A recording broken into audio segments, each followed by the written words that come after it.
An eco-apocalypse is upon us.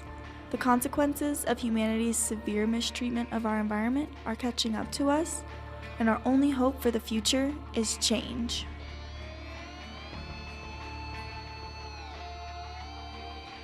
An eco-apocalypse is not an apocalypse we want to see. Humanity will not be able to survive an eco-apocalypse. Our environment will become completely uninhabitable, and not just for humans, but for all life forms. As we have previously discussed in class, the changes we are seeing in our environment are going to lead to an unpleasant future. Our atmosphere and oceans are becoming more toxic, the ozone layer is depleting, and sea levels and global temperatures are on the rise. These negative effects are in the beginning stages right now, but are only expected to worsen over the years. The instability that these conditions create in the environment will only lead to more instability and devastation in society as global warming increases and the intensity and frequency of natural disasters that we experience increases as well. While all of these environmental changes may seem to be occurring at a slow pace, since these effects will most likely be seen over the next century, the rate at which these changes are happening is actually higher than anything we have seen in thousands of years. And now, not if, but when we do face an eco-apocalypse in the future, humans will have a severe disadvantage in the situation, since we are not only going to be fighting each other for resources, but fighting to protect ourselves against the harsh environmental conditions that we have created.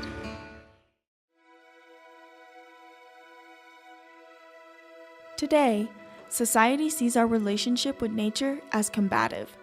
We tend to believe that humans are a separate and superior entity to nature. We see nature as a tool made to serve us in our increasingly high demands, and when it reacts negatively to our poor treatment, we in turn react in an equally negative way that ends up causing more damage. What our society has failed to realize is that humans are not separate from nature. We are in fact an entity of nature, just presented in a different physical form. Everything in our universe is made up of the same material, atoms, but presented in different physical forms to make up what we know as society and life.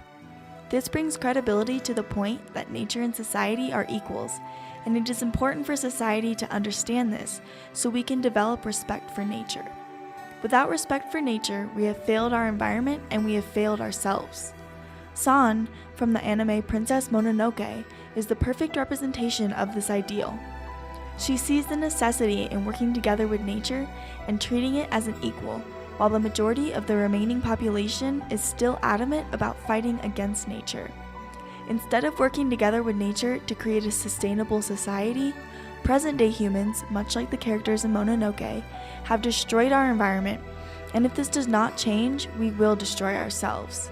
We cannot continue to deny our involvement in the destruction of nature. If we do, we are signing our own death sentence. Humankind must learn this and accept this, since we do in fact have a more active role in the relationship. We cannot complain about nature acting unstable when it is a reaction to our actions. As stated in Newton's third law, for every action there is an equal and opposite reaction. If we treat nature in an unstable manner, then it will react in an equally unstable manner. As shown in Princess Mononoke, we should not be fighting nature and its reactions to our harsh treatments of the environment, rather working with it to provide a better future for us and the environment. We are the unstable force in the relationship, yet we are also the solution.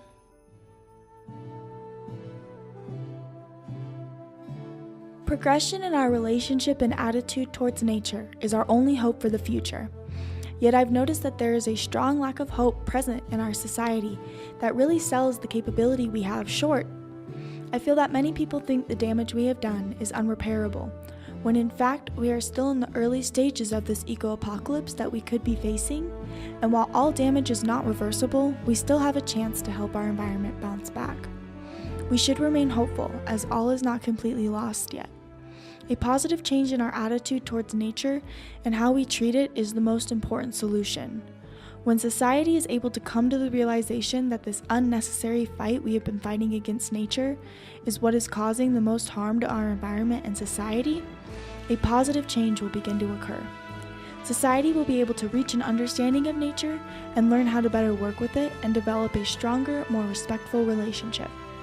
Humanity will free ourselves of the delusion we are currently trapped in and develop a better understanding of our place in nature and how to live more sustainably in the future.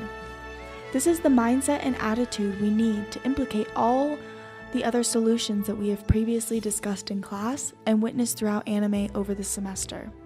Without a change in attitude, we will not go far.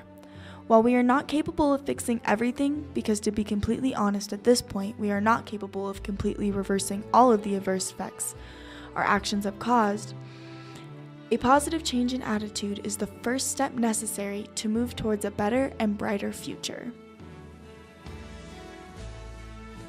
Although many people see a grim future for the environment and humanity, this class has taught me that hope is one of the most important things we can hold on to during times like these.